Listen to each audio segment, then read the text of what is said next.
সবাইকে শুভ পয়লা বৈশাখ, শুভ নববর্ষ। পয়লা কথার অর্থ হলো বাংলায় প্রথম, আর বৈশাখ হলো বাংলার প্রথম মাস।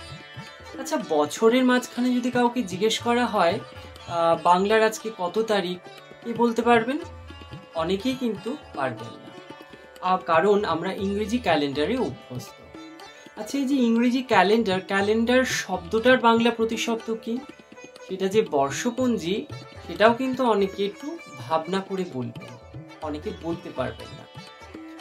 এই বর্ষপঞ্জির গুরুত্ব কতটা এবং বাংলা বঙ্গাব্দের উৎপত্তি কোথা থেকে হলো, আজ আমি সে গল্পই আপনাদেরকে শোনাব। বর্ষপঞ্জির উদ্ভাবক হিসাবে রাজা শশাঙ্ককে স্বীকৃতি দেওয়া গেলেও বঙ্গাব্দের উদ্ভাবন কে করেছিলেন বা প্রচলন কে করেছিলেন তা নিয়ে কিন্তু ঐতিহাসিকদের মধ্যে একটা মতবিরোধ রয়েই গেছে।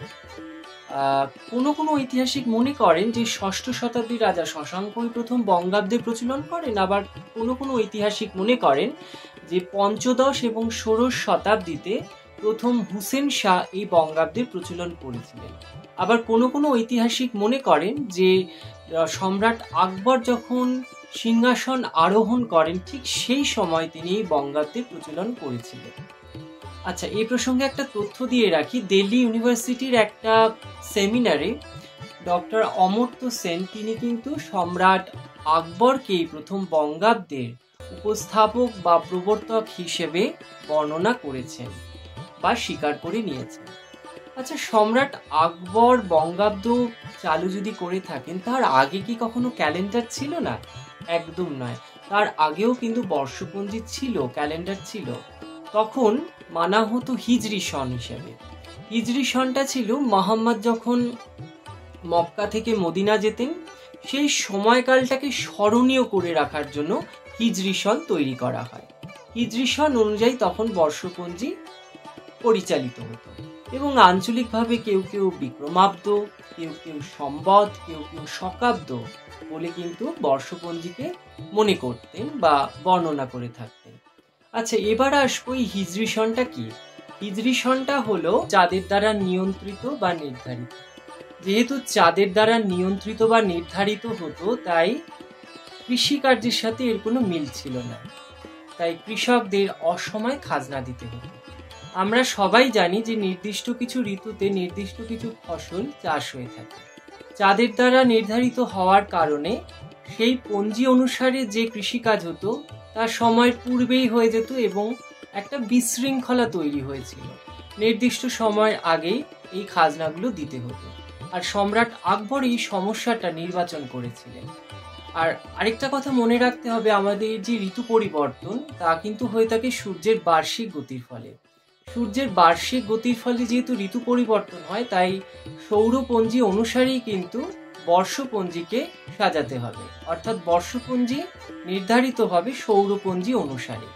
আর এই কাজটি তিনি দিয়েছিলেন তারই রাজসভার এক জ্যোতিষী, তিনি হলেন ফতুল্লাহ সিরাজি। এবং ফতুল্লাহ সিরাজি তার বিচক্ষণতার সাথে এই বর্ষপঞ্জিটি পরিবর্তন করেন। তিনি শুধু একা যে এই কর্মে যুক্ত ছিলেন তা নয়, তার সাথে আরেক বিশিষ্ট মানুষ যুক্ত ছিলেন, তিনি হলেন মুর্শিদ কুলি খাঁ।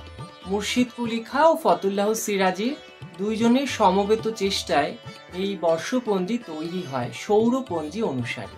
আর এইভাবেই আগামী বর্ষপঞ্জি আমরা দেখতে পাই। সেই সময় আকবরের যে বর্ষপঞ্জি তার নাম হয়েছিল তারিখ-ই-ইলাহি, এবং তার যে নামগুলো ছিল প্রত্যেক মাসে সেগুলো ছিল ফার্সিতে। পরবর্তী সময় সেগুলো পরিবর্তন হয়ে বৈশাখ, জ্যৈষ্ঠ, আষাঢ়, শ্রাবণে রূপান্তরিত হয়। আর এই যে বৈশাখ, জ্যৈষ্ঠ, আষাঢ়, শ্রাবণ নামগুলো আমরা পাই, এগুলো হয়েছে চন্দ্রের নাম অনুসারে। যেমন বিশাখা নক্ষত্র থেকে এসছে বৈশাখ মাস, জ্যেষ্ঠা নক্ষত্র থেকে এসছে জ্যৈষ্ঠ মাস ইত্যাদি। এইভাবেই নামগুলো আসে। এবং পরবর্তীতে এই যে আমরা হালখাতা করতে যাই, দুপুরবেলায় ভালো খাবার অর্থাৎ ভুরি ভোজ এবং বিকেলবেলায় হালখাতা, এগুলো যে করি, এর পিছনে ছিল মুর্শিদ কুলি খাঁয়ের অবদান। কারণ যখন নতুন খাজনা আদায় শুরু হয়, এই প্রথম দিনে সবাইকে একত্রিত করে মিষ্টান্ন ভোজন এবং সুষ্ঠু নিয়ম যাপনের জন্য যে অনুষ্ঠান তিনি করেছিলেন তা হলো পুণ্যাহ, এইভাবেই কিন্তু বর্ষপঞ্জি ধীরে ধীরে এগোতে থাকে। এবং সবশেষে এ কথাটাই বলবো যে বর্ষপঞ্জি আধুনিক কালে দুজন মহান ব্যক্তিত্ব সংস্কার করেছিলেন। একজন হলেন ডক্টর মেঘনাদ সাহা, আরেকজন হলেন মোহাম্মদ শহীদুল্লাহ। এই দুইজন ব্যক্তির সমবেত প্রচেষ্টায় আধুনিককালে বাংলা বর্ষপঞ্জিতে কিছু পরিবর্তন আনে এবং বাংলাদেশ সরকার সেটা মেনেও নেয়। এই বর্ষপঞ্জি এবং বৈশাখের প্রথম দিন অর্থাৎ নববর্ষ এপার বাংলা ওপার বাংলা সমবেতভাবে মেতে ওঠে। একটা তথ্য দিয়ে রাখি, বাংলাদেশ এবং পশ্চিম বাংলার বাংলা ক্যালেন্ডার কিন্তু এক নয়, কিছুটা আলাদা। তা সত্ত্বেও এই দিনটাকে আমরা দুই বাংলার মানুষই সমানভাবে উদযাপন করি। দুপুরের ভোজভোজ থেকে বিকেলের মিষ্টান্ন ভোজন প্রায় সবটাই করে থাকি। ছেলেরা বিশেষ করে এই দিনে পাঞ্জাবি এবং মেয়েরা তাদের পছন্দ মতো পোশাক পরে হালখাতা করতে বেরোয়। এই দিনটা সকলের কাছে শুভ হোক, ভালো হোক এবং এই বছরটা সকলের খুব ভালো কাটুক এই প্রার্থনা করব। আমার এটি ফার্স্ট ভিডিও এবং সকলে এই ভিডিওটাকে যদি ভালো লাগে একটা লাইক করবেন এবং আপনারা সবাই জানেন যে সাবস্ক্রাইব করলে আমি পরবর্তী ভিডিও বানাতে উৎসাহ পাবো এবং পরবর্তী ভিডিও আপনারা কি দেখতে চান সেই ধরনের কিছু মন্তব্য আপনারা করতেই পারেন এবং বেল আইকনটাকে প্রেস করে দিয়ে আমাকে উৎসাহ দিন এবং আপনারা পরবর্তী ভিডিওগুলো কিন্তু নোটিফিকেশন পেয়ে যাবেন। এইভাবে সঙ্গে থাকুন, সকলে ভালো থাকুন, সুস্থ থাকবেন। নমস্কার।